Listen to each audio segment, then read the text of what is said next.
Buenas tardes. Hoy en la reunión vamos a hablar de trasplante renal y embarazo. Mi nombre es Natalie Velázquez Muñoz. Yo soy Fellow de Medicina Materno-Fetal de la Universidad Pontificia Bolivariana. Esta charla está a cargo del grupo de docentes de nefrología y trasplante renal del Hospital Pablo Tobón Uribe en el convenio Universidad de Antioquia, Universidad Pontificia Bolivariana. Para dar comienzo a la charla, vamos a recordar cómo el trasplante renal y el embarazo van a constituir un tópico que va a ser un desafío en la atención clínica y en los desenlaces obstétricos. Ahorita vamos a plantear algunas herramientas que vamos a tener para que este desafío sea o resulte adecuado tanto para la mamá como para los productos de estos embarazos. Vamos a desarrollar la epidemiología que hay al respecto del trasplante renal y el embarazo, cuál es el impacto que tiene la enfermedad renal sobre la fertilidad, cómo debería darse los esquemas de anticoncepción en las pacientes trasplantadas, cuál va a ser el mejor momento en el caso de que se tome la decisión para la concepción, cuál va a ser el mejor esquema de inmunosupresión en el embarazo para seguridad tanto materna como perinatal, cómo debería hacerse el seguimiento obstétrico y nefrológico de estas pacientes. Entonces, ¿qué tan frecuente es el embarazo en la paciente trasplantada renal? Si nos remontamos a los registros que hay en la literatura, fue para 1963 que se hizo el reporte del primer embarazo exitoso en una paciente trasplantada renal. Ese reporte fue realizado por el doctor Joseph Murray en una mujer que recibió un riñón de su hermana gemela y que dio a luz un niño completamente sano. Posteriormente, para 1976, Davidson propuso la primera guía de consejería para el embarazo programado en este tipo de pacientes con estas comorbilidades. Es a partir de esa primera guía que se van a comenzar a actualizar y que vamos a ver cuáles son los resultados que tenemos con respecto a las diferentes guías que tienen las diferentes sociedades en el momento. Posteriormente, continuando con estos registros, contamos adicionalmente con el registro europeo. Este registro de la Asociación Europea de Diálisis y Trasplantes tuvo su primer reporte para 1980. En ese reporte incluyó aproximadamente 115 embarazos. De esos 115 embarazos, 23 de esos embarazos fueron viables. Y es a partir de ese registro, y vamos a ver de otros bancos de información con los cuales contamos para tomar las decisiones con respecto a las intervenciones en este grupo de pacientes. Desde ese momento en el que se obtuvo esos primeros registros de números significativos de pacientes, se ha logrado documentar en la medida en la que se han logrado evidenciar cómo progresan el embarazo en la paciente trasplantada, que aproximadamente el 90% de las tasas de embarazo van a ser exitosos posterior al trasplante. Eso hace que los profesionales que vayan a estar en contacto con este grupo de pacientes deben familiarizarse, deben conocer cuáles las diferentes intervenciones que pueden optimizar la evolución satisfactoria de las pacientes y de los productos de estos embarazos para que ellas tengan los mejores resultados. ¿Qué es importante resaltar? Que existen unos parámetros que deben identificarse en estas pacientes, dentro de esos puntualmente la edad gestacional, cómo es el estado comórbido de la paciente, si ella tiene algún riesgo de transmisión de infecciones que pudiesen incrementar los desenlaces adversos tanto para ella como para los productos del embarazo, y también recordar que estas pacientes sea secundario al desarrollo de la enfermedad renal, o sea, secundario a la etiología que las llevó a la enfermedad renal, pueden cursar con un incremento de eventos adversos durante el embarazo, como son la hipertensión crónica, la exacerbación de la anemia, que presenten infecciones o que sean más propensas a infecciones de las vías urinarias, que presenten porcentajes incrementados de eventos adversos como trabajo de parto pretérmino o restricción del crecimiento intrauterino. Ya vamos a verlo más ampliamente en las revisiones de las series que existen al respecto. En el mundo, como les mencionaba, existen múltiples registros que han tratado de documentar cómo se da la evolución de la paciente embarazada con trasplante renal. Ya mencionamos previamente el registro europeo, pero también se cuenta con el registro nacional de embarazo y trasplante y se cuenta adicionalmente con el registro no solamente europeo y americano, sino el registro del Reino Unido. Aproximadamente en el mundo se han publicado 4.700 casos de pacientes embarazadas trasplantadas, No hay una fuerza evidencial que sea muy significativa, pero como les mencionaba previamente, es a partir de esos registros que se han tomado las decisiones con respecto a las intervenciones. La mayoría de estos han partido de recolección de la información por registros voluntarios, por informes de caso o por estudios retrospectivos uni o multicéntricos. Vamos a ver los más representativos. ¿Y cómo es entonces la situación en Colombia con respecto a este tópico? Aquí vemos una de las infografías del Instituto Nacional de Salud, donde establecen para el año 2016-2017 era la situación en ese momento de los pacientes beneficiados con trasplante. Vemos la distribución que hay con respecto al aseguramiento y la distribución con respecto al sexo para las mujeres en un porcentaje de aproximadamente 41.3%. Y esta infografía la traigo a colación porque dentro de los informes del Instituto Nacional de Salud, ellos establecen que a pesar de que nos encontremos en la emergencia sanitaria por COVID-19, establecen que no han detenido su operación con respecto al trasplante y a la donación de órganos y tejidos, y tienen unas cifras que para abril del 2020 estaban en aproximadamente 256 trasplantes de precursones hematopoyéticos y aproximadamente 47% de esos se desarrollaron durante periodos de la pandemia entre marzo y abril. ¿Y cómo es entonces la situación en una institución como el Hospital Pablo Tobón Uribe? Un registro entre agosto de 2005 y enero de 2018 de 920 trasplantes. De esos 920 trasplantes, 5 pacientes embarazadas, y los resultados de esos embarazos: 4 pacientes con injerto funcionante, una paciente con disfunción del injerto sin diálisis y un bebé producto de esos embarazos con secuelas postvacunas de polio. Entonces, continuando con cuáles son los determinantes a tener en cuenta para este grupo de pacientes, recordar, y ya habíamos hablado algo al respecto, de cómo afecta la enfermedad renal a la fertilidad y cómo entonces estas pacientes sometidas a diálisis y posteriormente llevadas a trasplantes tienen afectación de la fertilidad secundaria a la enfermedad renal. Entonces, para recordar alguno de estos tópicos, acordémonos que habíamos aproximado esa disminución de la fertilidad de al menos 10 veces en las pacientes con enfermedad renal crónica. La población general va a tener 10 veces más probabilidad o 10 veces mejor fertilidad en comparación con estas pacientes, y ese incremento, esa disminución con respecto a la probabilidad de embarazos exitosos, de concepción y de embarazos que lleguen al término, puede o se está relacionada directamente en forma proporcional al deterioro de la tasa de filtración glomerular, y veíamos que existe en múltiples causas de esa disfunción con respecto a la fertilidad. Entonces, dentro de esas causas están las alteraciones endocrinológicas, las alteraciones vasculares que pueden ser secundarias a la enfermedad renal o secundarias a la etiología que desencadenó ese compromiso renal, las alteraciones neuropsiquiátricas, algunos de los fármacos. Vamos a ver ampliamente cómo se debería impactar con respecto a la inmunosupresión en este punto en particular, y otros efectos extrarrenales asociados a las patologías o a las comorbilidades que ya mencionamos inicialmente en este grupo de pacientes.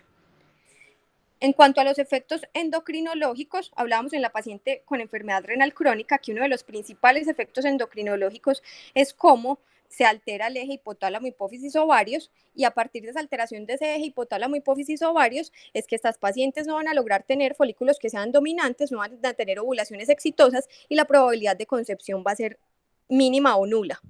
Esto va a ser secundario ¿a qué? Al hecho de que haya un incremento o que se presente un incremento significativo de la prolactina, que hace un feedback negativo con respecto al eje hipotálamo, hipófisis, ovarios, y puntualmente no solamente va a ser el incremento que va a ir de la mano de la alteración con respecto a la elevación de la prolactina, sino la alteración con respecto a su aclaramiento renal, lo que va a hacer que se genere este feedback que mencionábamos como negativo y que va a alterar el ciclo ovárico como tal.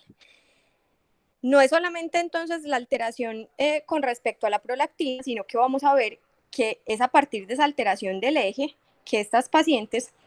van a tener también una alteración significativa con respecto a los niveles de hormona luteinizante, de hormona folículo estimulante.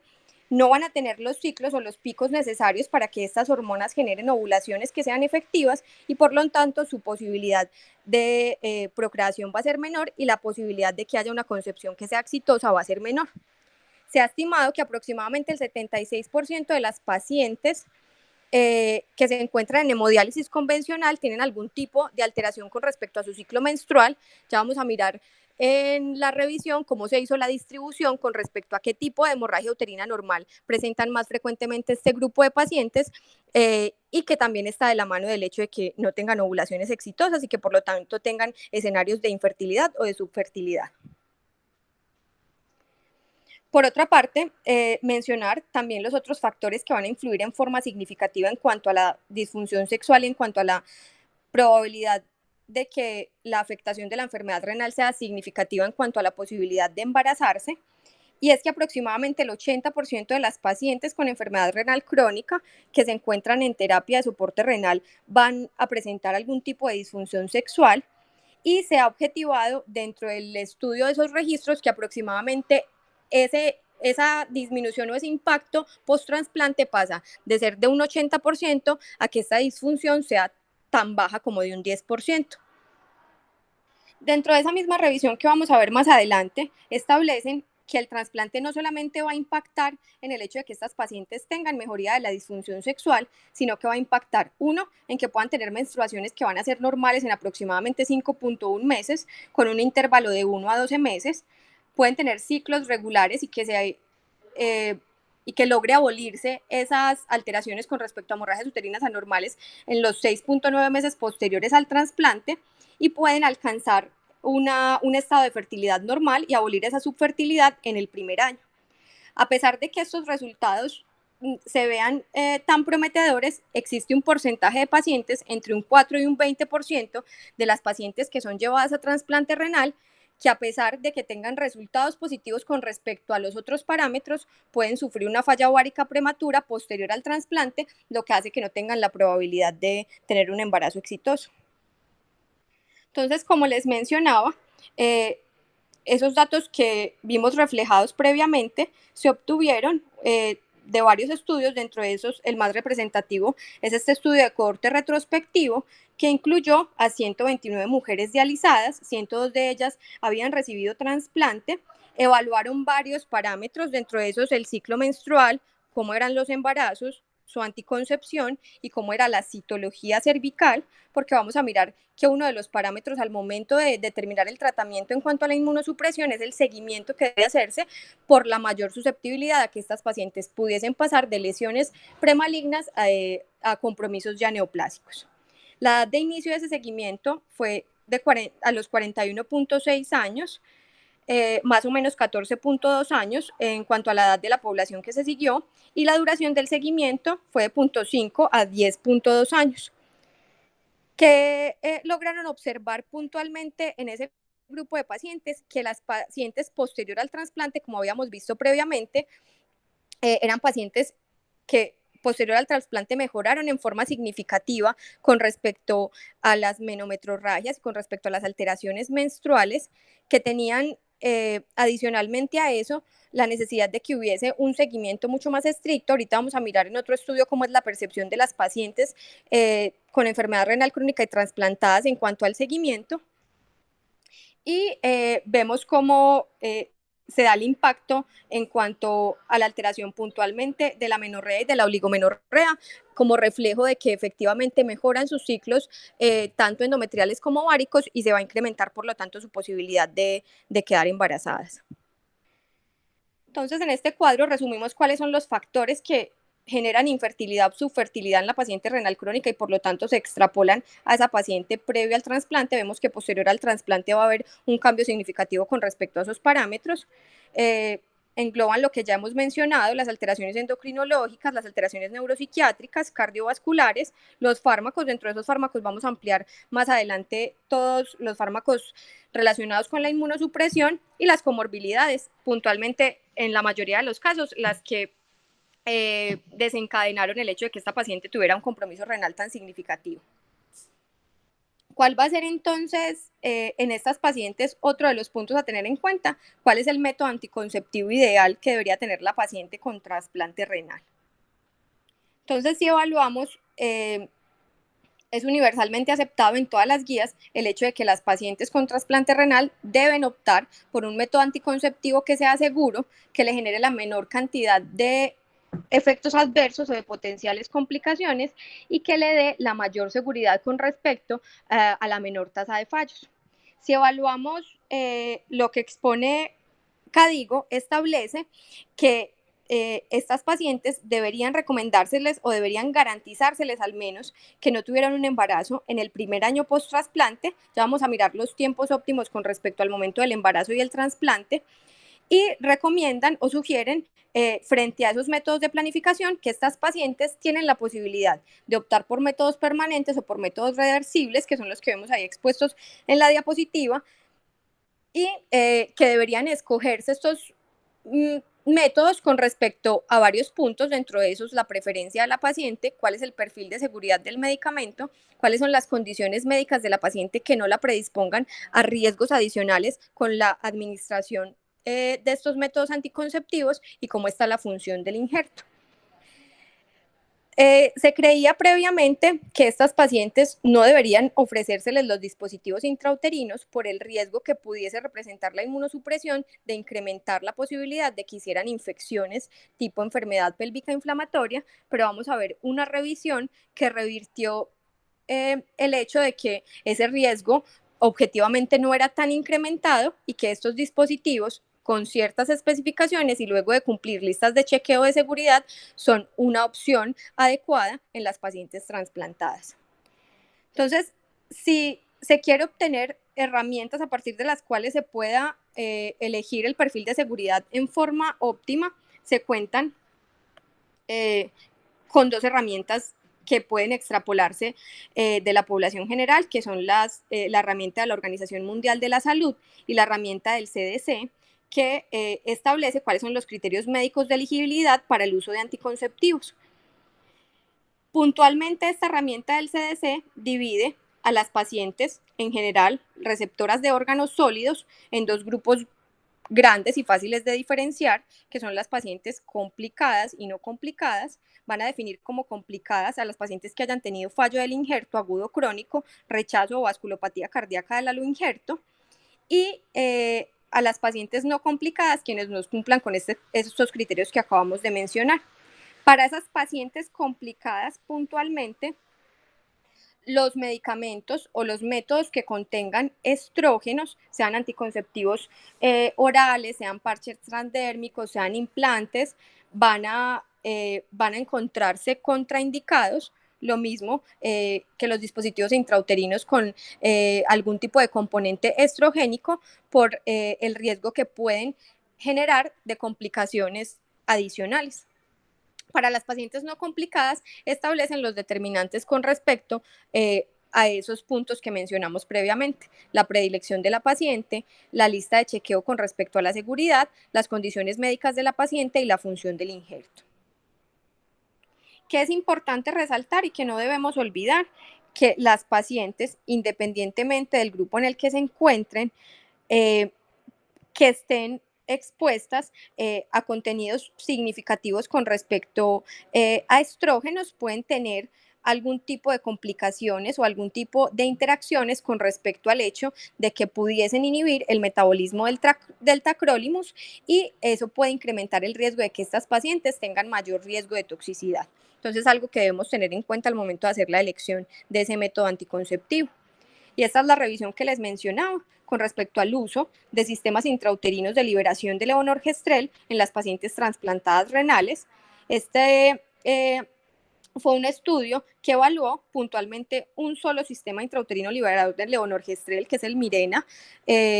registrado por Bayer. Se hizo un seguimiento entre el 2000 y el 2010 y establecieron parámetros específicos como la edad de la paciente, el tiempo entre la colocación de este dispositivo y el trasplante, la indicación de esa inserción, la duración de la inserción, por qué se interrumpió en el caso de que se hubiese interrumpido y cuáles fueron las potenciales complicaciones. Un total de 11 mujeres, un seguimiento de 38 meses, y de este grupo de pacientes, a pesar de que no es una muestra muy significativa, no se presentaron embarazos y no hubo un incremento con respecto a esos riesgos que limitaban el uso de los dispositivos intrauterinos en estas pacientes trasplantadas, que fueron las enfermedades pélvicas inflamatorias o las infecciones con respecto al sitio de inserción. Continuando con la forma en la que se debe hacer el abordaje de las pacientes trasplantadas renales con respecto al embarazo, debemos contar con herramientas que nos permitan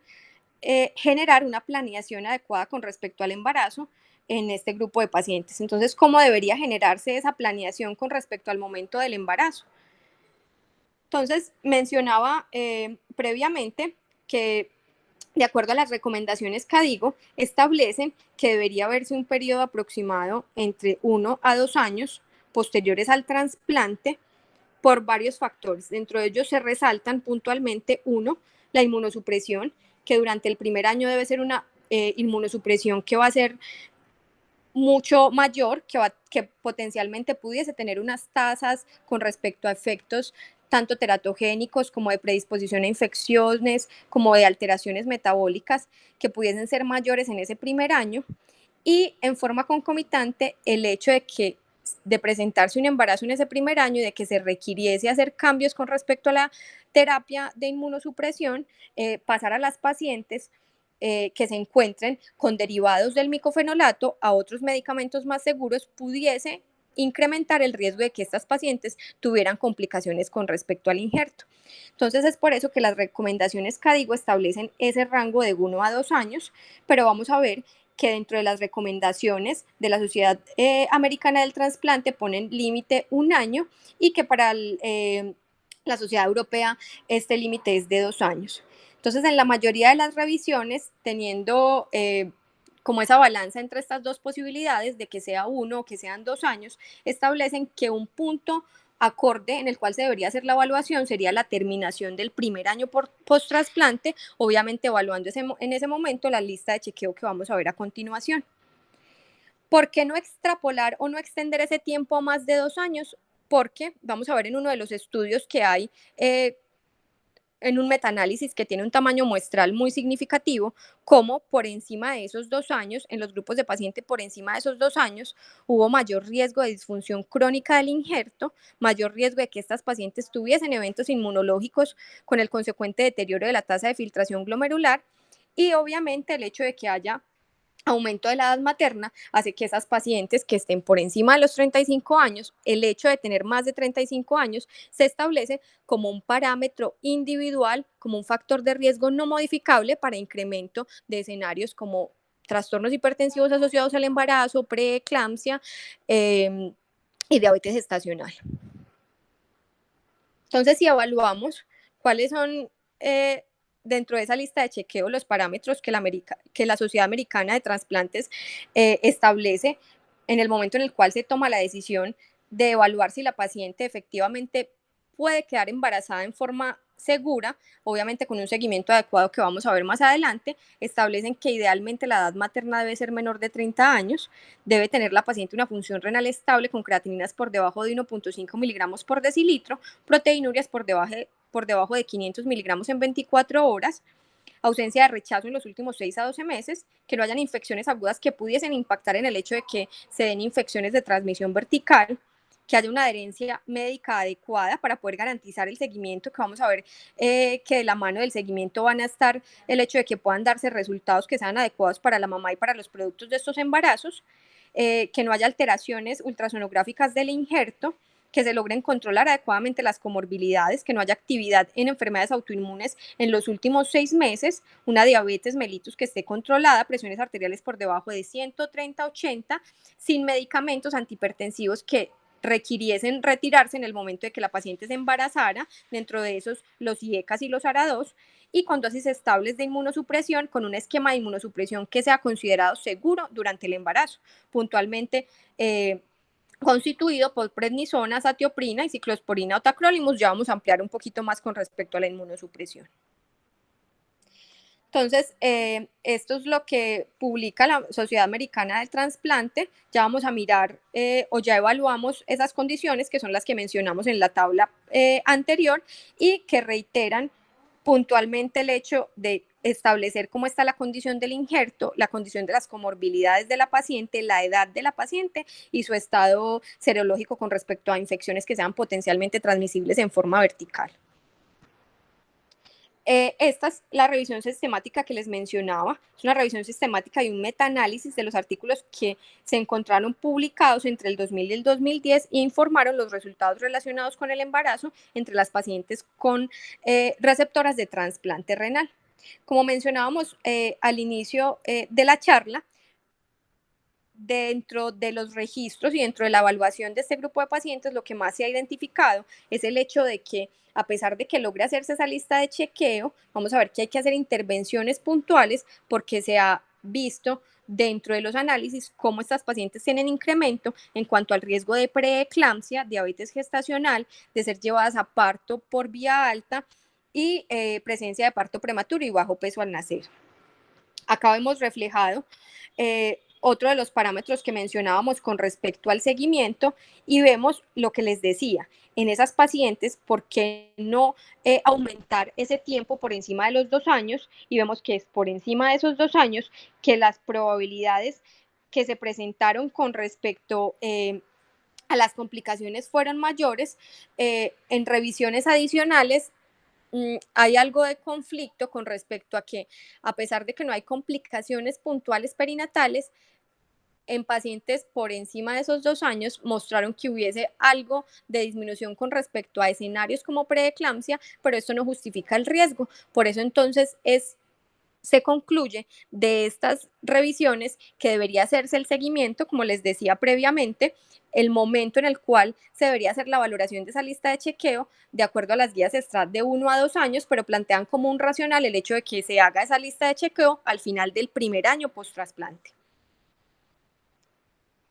Y esta es la revisión que les mencionaba con respecto la revisión británica, que establece que deberían considerarse como seguros y que extiende ese tiempo a los 2 años posterior al trasplante en las pacientes que tengan una buena función renal, sin proteinuria, sin hipertensión o con una hipertensión controlada y que no hayan tenido ningún tipo de evidencia de rechazo en los periodos de tiempo que mencionamos previamente.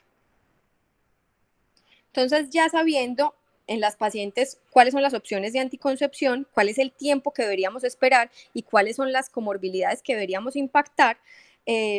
establecer que no es solamente evaluar el hecho de que la paciente no tenga riesgos asociados al embarazo o que tenga resultados óptimos con respecto al producto del embarazo, sino que también debe lograrse un equilibrio para tratar de preservar y que el embarazo no sea un desencadenante de alteraciones o de pérdida del injerto. Entonces es por eso que se establece que es importante determinar cuál es el esquema ideal de inmunosupresión en este grupo de pacientes. Entonces, si evaluamos con respecto a los medicamentos inmunosupresores con los que se cuenta para las pacientes trasplantadas renales, debemos recordar que hay unos aspectos del embarazo, ya habíamos mencionado en charlas previas cuáles son los cambios fisiológicos del embarazo a nivel renal que pueden impactar en forma significativa en cuanto a la farmacodinamia, la farmacocinética de muchos medicamentos, dentro de esos los inmunosupresores. Entonces es preciso que recordemos que puede haber 3 factores grandes que pueden influir en el hecho de que haya una alteración con respecto al volumen de la distribución, al volumen de distribución, perdón, de estos medicamentos y que por eso deben estarse seguidos muy de la mano para poder ajustarlo a las necesidades de la paciente durante el embarazo. Dentro de esos, resaltar el incremento que se puede presentar entre un 25 y un 100% de las pacientes de la CYP3A,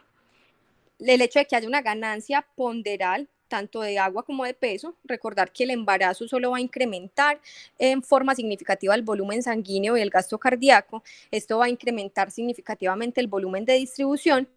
y el hecho que esto va de la mano de un descenso de la albúmina sérica que va a impactar puntualmente medicamentos que estén asociados al hecho de que uno de los parámetros que determine su distribución sea la unión a proteínas o no. Eh, entonces, en cuanto a estos aspectos, en cuanto a los inmunosupresores, recordar que se debe tener una selección de medicamentos que estén de la mano de afectaciones mucho menores de estos cambios fisiológicos para que la paciente no requiera cambios tan significativos en cuanto a la dosificación para no alterar la posibilidad o no incrementar la posibilidad de que haya algún tipo de rechazo o alteración con respecto a la inmunosupresión. Si se quisieran clasificar en cuanto a seguridad para su uso durante el embarazo, los inmunosupresores, entonces recordamos que uno de los determinantes para establecer esa seguridad es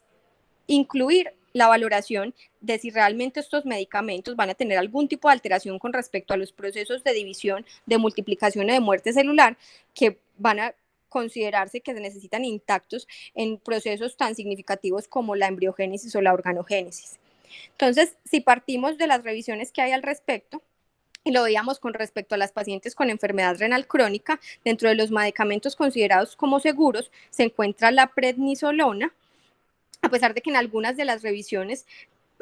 pudiese asociar a incremento de diabetes gestacional, de trastornos hipertensivos asociados al embarazo, de infecciones o de partos prematuros, dentro de un balance entre el riesgo y el beneficio, se evaluó que la posibilidad de paso a través de la barrera hematoplacentaria no fue tan significativa y que esas concentraciones maternas evaluadas con respecto a las concentraciones fetales no generó un impacto que llevase al hecho de considerar el medicamento como inseguro. Entonces, si queremos incluir dentro de esa lista de chequeo cuál va a ser un medicamento considerado como seguro, que lo mencionábamos también en la paciente con enfermedad renal crónica, debemos incluir la prednisolona. Y siguiendo de la mano, otro de los medicamentos que quizá ha generado mayor controversia ha sido la administración de azathioprina. Sin embargo, se ha demostrado que es segura frente al hecho de que se consideraba que pudiese presentar algún tipo de malformación, sobre todo durante la organogénesis o la embriogénesis, pero esta vamos a ver que se publicó que oscilaba esa posibilidad entre un 0 y un 4%. ¿Y cuál es otra de las ventajas significativas a tener en cuenta? Que el feto no cuenta con el metabolito, con la enzima necesaria para generar el metabolito de la azathioprina activo, que es la 6-mercaptopurina, y por eso las posibilidades de efectos adversos significativos derivados del medicamento en los fetos es menor. Entonces, si incluimos medicamentos no seguros, en todas las revisiones vamos a ver incluidos el micofenolato mofetil, todos los derivados del micofenolato, la ciclofosfamida, el rituximab y el belimumab puntualmente establecen que no es que logre darse una fuerza evidencial con respecto a los riesgos, pero al no tener una disponibilidad en cuanto a la literatura que sea significativa, no se sugiere su administración en el embarazo en el momento. Dentro de los seguros, reiterarles la prednisolona, la azathioprina, la hidroxicloroquina y los inhibidores de la calcineurina, dentro de esos la ciclosporina y el tacrolimus. De esas revisiones que evaluaron la seguridad de estos esquemas convencionales en este grupo de pacientes, entonces vemos que puntualmente todos sus derivados del micofenolato logró evidenciarse que pueden generar no solamente malformaciones, sino tasas de pérdidas de la gestación que puede ser tan alta como de un 57.7%, y la presentación de malformaciones estructurales que ahorita vamos a ver, tanto mayores como menores, hasta en un 26.7%, puntualmente malformaciones con respecto a hendiduras labiopalatinas y malformaciones mayores, dentro de esas la que se presentó con mayor frecuencia fue tetralogía de Fallot. Entonces,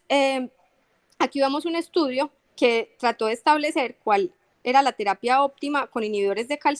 calcineurina en las pacientes embarazadas con trasplante renal.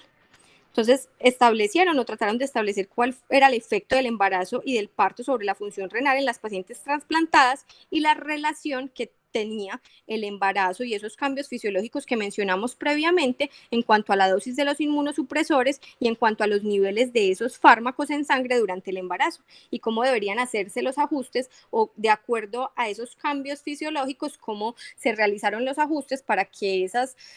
dosis a nivel sanguíneo fueran lo suficientemente seguras para que los efectos del medicamento pudiesen proteger a la paciente de generar algún tipo de rechazo con respecto al injerto.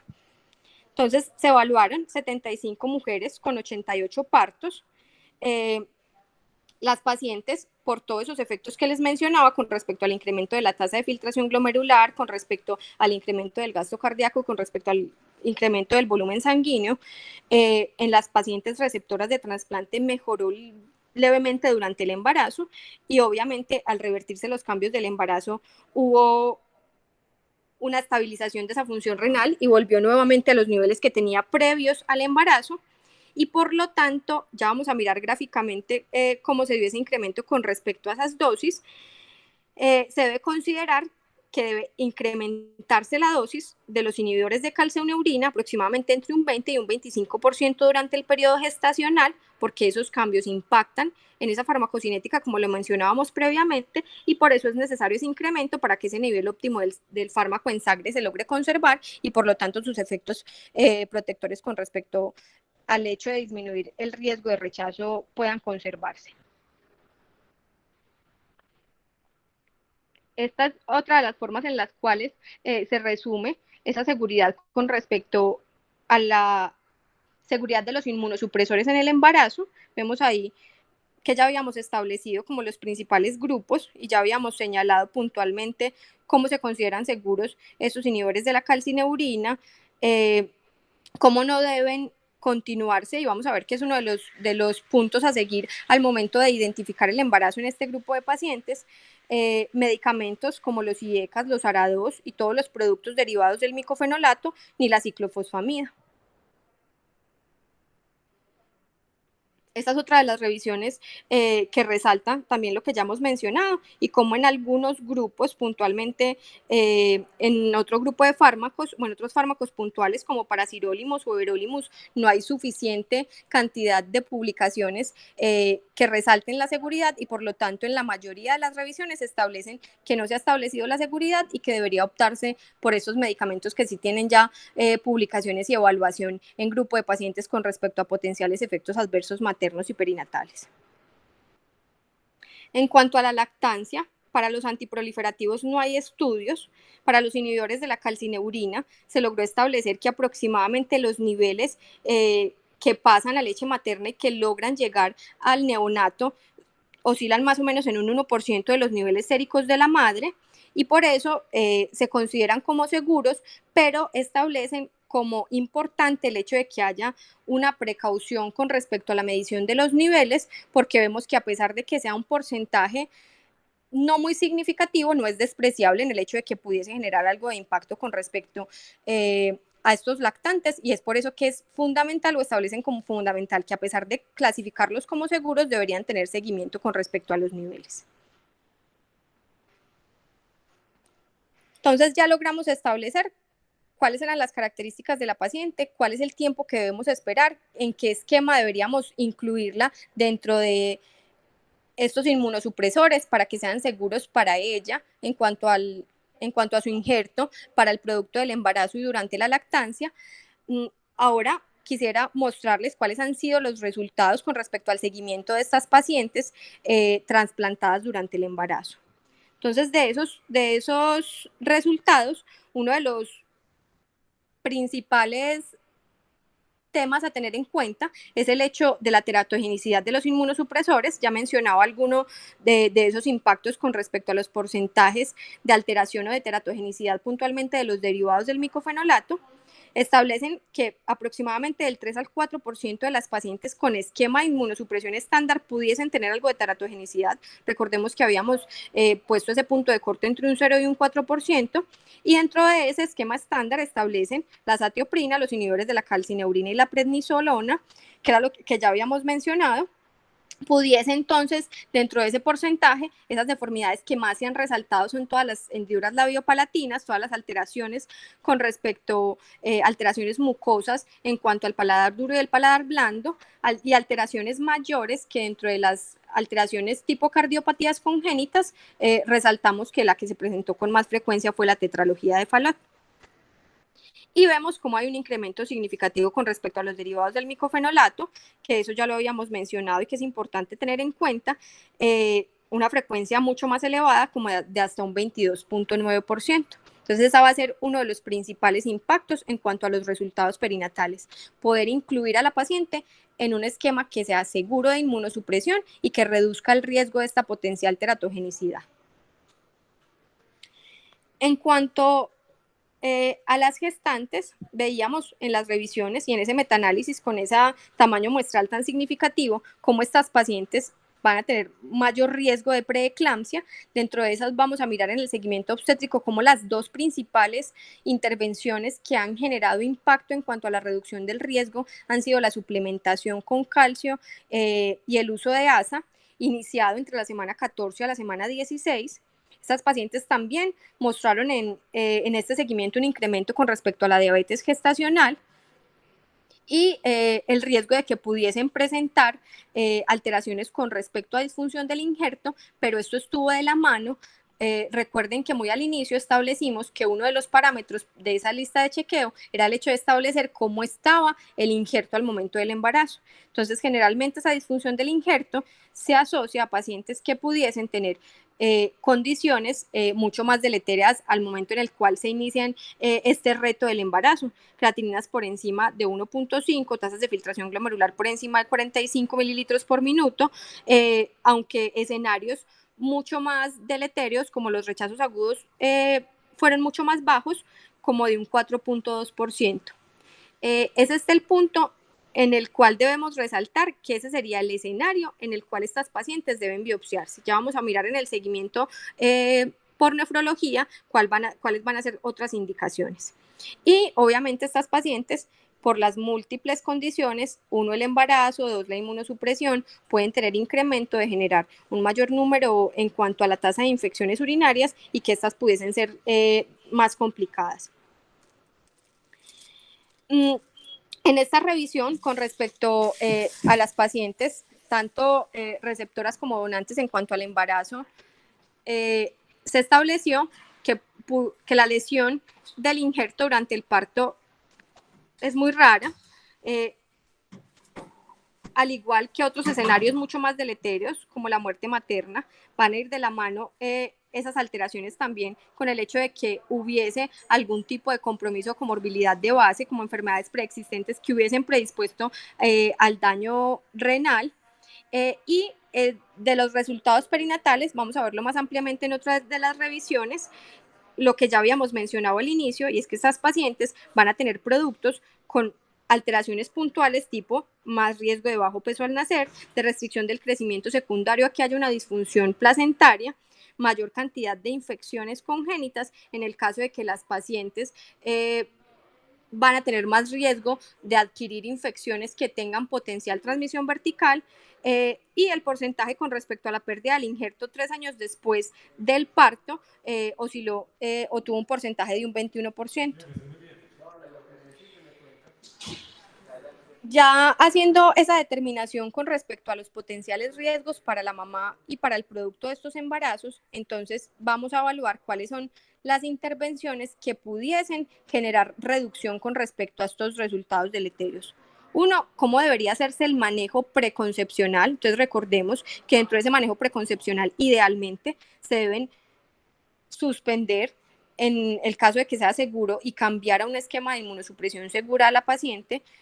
todos los derivados del micofenolato, los inhibidores mTOR y deberían sustituirse por azatioprina.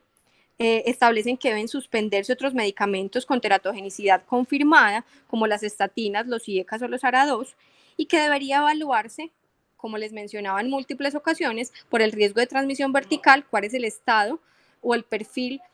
serológico de las pacientes frente a potenciales noxas de transmisión vertical como el toxoplasma o el citomegalovirus. Ya haciendo esa valoración preconcepcional, ya habiendo determinado que es seguro, que hice esa lista de chequeo y que la paciente en forma segura con un seguimiento estricto pudiese llegar a tener un embarazo exitoso, entonces, ¿cómo debería hacerse ese seguimiento nefrológico? Entonces, establecen uno, que ese seguimiento nefrológico debería hacerse aproximadamente cada 2 a 4 semanas. Obviamente eso no es una camisa de fuerza, debe individualizarse con respecto a la evolución de cada paciente.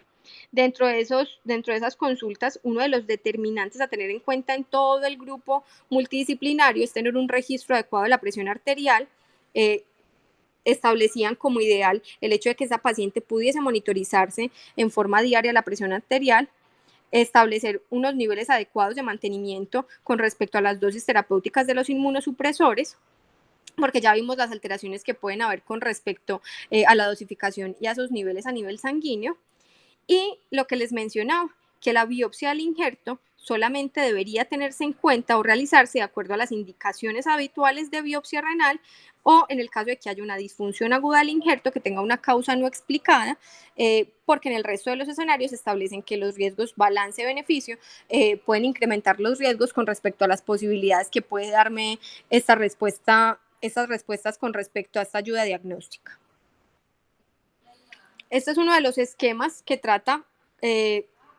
enfatizar cuáles son los principales puntos en cuanto a la vigilancia de esa paciente receptora de trasplante renal durante el embarazo. Entonces ya les mencionaba partirlo como en 3 escenarios: la atención preconcepcional, la atención o seguimiento por nefrología y la atención o seguimiento por el especialista en ginecobstetricia o en medicina materno-fetal. De atención preconcepcional, establecer los esquemas de medicamentos seguros; en nefrología y por obstetricia, hacer el seguimiento adecuado con respecto a su función renal, con respecto a sus cifras tensionales y con respecto a intervenciones que vayan a impactar en la reducción del riesgo puntualmente de estas complicaciones ya evidenciadas dentro de los registros, puntualmente preeclampsia o escenarios de imitadores de preeclampsia que pudiesen identificarse en forma temprana y tratarse en forma adecuada. Del seguimiento obstétrico, reiterar lo que les mencionaba: la intervención en la preeclampsia puntualmente solamente evidencia en cuanto al uso de ácido acetilsalicílico cuando se inicia entre la semana 14 y la semana 16. Estas pacientes pudiesen llevarse, en el caso de que no se cuente con diagnóstico previo, a un diagnóstico de un solo paso para diabetes gestacional, no esperar hasta la semana 26-28 como en la paciente general, sino hacer diagnóstico de un solo paso para hacer la identificación temprana en el primer contacto del control prenatal, y llevar a estas pacientes a realización de Doppler de arterias uterinas, porque este Doppler de arterias uterinas, para identificar las pacientes en riesgo que se benefician de estas intervenciones, tiene una sensibilidad tan alta como de un 80%, con una especificidad del 95%, y tiene un valor predictivo positivo en el caso de que se encuentren hallazgos al Doppler asociados a mayor riesgo, tipo presencia de Notch a nivel de las arterias uterinas, pudiese significar una identificación temprana y pudiese beneficiar a la paciente de intervenciones que van a reducirle el riesgo de tener escenarios mucho más mórbidos como la preeclampsia severa. Este es un estudio que trató que hizo un seguimiento para evaluar cuáles eran los principales resultados del embarazo después del trasplante renal, con un total de 204 pacientes que fueron llevadas a trasplante. 204 pacientes llevados a trasplante renal. En ese centro, de ese grupo de pacientes, 84 de esos pacientes fueron mujeres, y de esas 84 pacientes se le hizo seguimiento a 5 pacientes que tuvieron una concepción de un embarazo. Una de ellas, dentro del seguimiento, tuvo 2 partos. En total dieron a luz 6 embarazos, y resaltar, como hemos visto en algunas de las otras revisiones, cómo a pesar de que se encuentren los riesgos significativos que veíamos con respecto a incremento en cuanto a bajo peso al nacer, a riesgo de parto pretérmino, a preeclampsia o a compromiso tipo de diabetes gestacional en la paciente, en estas pacientes, en este grupo de pacientes puntualmente concluyeron cómo, a pesar de que sea un embarazo de alto riesgo, en el caso de que logre manejarse por un equipo multidisciplinario de obstetras, perinatólogos y nefrólogos, estas pacientes pueden controlarse y pueden generar embarazos a término que sean exitosos y que tengan fetos neonatos que estén sanos.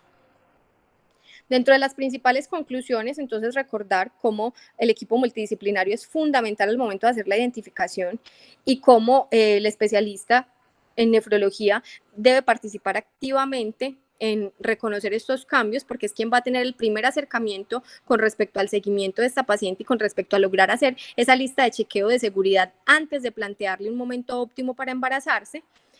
Se deben establecer todas las medidas que logren minimizar esas complicaciones maternas y perinatales una vez que ya se ha instaurado el embarazo, haciendo identificaciones tempranas, intervenciones que tengan evidencia en cuanto a reducción de la morbilidad y que sean seguras para la paciente. Otro de los escenarios que puntualizaban en la mayoría de las revisiones es en cuanto a los riesgos, no de la paciente receptora, sino de la paciente donante. En la mayoría de las revisiones se establecen que existe un incremento con respecto puntualmente a trastornos hipertensivos del embarazo, pero esto no es una contraindicación para que las pacientes sanas sin otras comorbilidades puedan donar, sino que este grupo de pacientes también deben incluirse dentro de ese seguimiento al momento de que quieran tener un embarazo. Eso era lo que traíamos con respecto a trasplante renal y embarazo. Quedo atenta a los interrogantes.